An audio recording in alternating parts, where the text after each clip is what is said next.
राजन साळवी आपल्यासोबत आहेत. साळवी साहेब, काय सांगाल?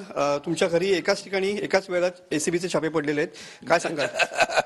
छापे पडले हेच ऐकायला थोडं मनाला दुःख होतंय, कारण चौकशी हा शब्द जरा ऐकायला बघायला बरा वाटतो. पण छापा म्हटलं म्हणजे आम्ही नक्की त्याच्यामध्ये गुन्हेगार आहोत असं वाटतंय. किती चौकशीचे अधिकारी या ठिकाणी सामील झाले? किती चौकशीचे माणसं या ठिकाणी आलेली आहेत?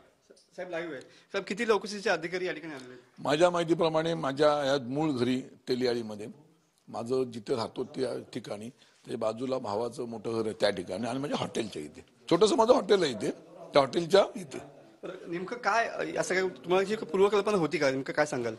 हा, मला ज्या दिवशी मला एक 1.5 वर्षापूर्वी ज्या नोटीस आली अँटी करप्शन ब्युरोची, त्याच वेळेला मी समजून होतो की माझ्या पाठीशी सेमराई लावणार, आणि त्या पद्धतीने आल्या माझी मानसिकता होती. आणि ह्या लोकांच्या जी पावलं टाकतात आहेत त्याची खबर मला ती मिळत असते. ह्याचं कारण असं आहे की सर्व रत्नागिरी शहरामध्ये, तालुक्यामध्ये, जिल्ह्यामध्ये जी माणसं आहेत ती माझी माणसं आहेत. मला अनेक कालपासून मला सर्वांचे फोन येत होते, माहिती मिळत होती की अशी माणसं आलेली आहेत, रत्नागिरीच्या अल्पा हॉटेलला उतरलेली आहेत, तिथे ती माझ्या घरी येणार आहेत. ही मला माहिती होतं, कारण मला माहिती मिळते कोणाकडनं, ज्या लोकांचा माझ्यावर विश्वास आहे ह्या लोकांकडून मला माहिती मिळते. गुन्हा दाखल झाला, अटक झाली, तर काय नेमकी पुढची भूमिका काय असणार आहे? गुन्हा दाखल झाला तर पुढची भूमिका काय असणार आहे? गुन्हा दाखल झाला तर घेऊन जातील मला पोलीस स्टेशनला, जेलमध्ये, त्यांची कारवाई ते करतील ना. पण मी समर्थ आहे त्या सर्व चौकशीला सामोरं जायला. कोणाकोणाची चौकशी असणार? तुमच्या नातेवाईकांची पण चौकशी झाली का?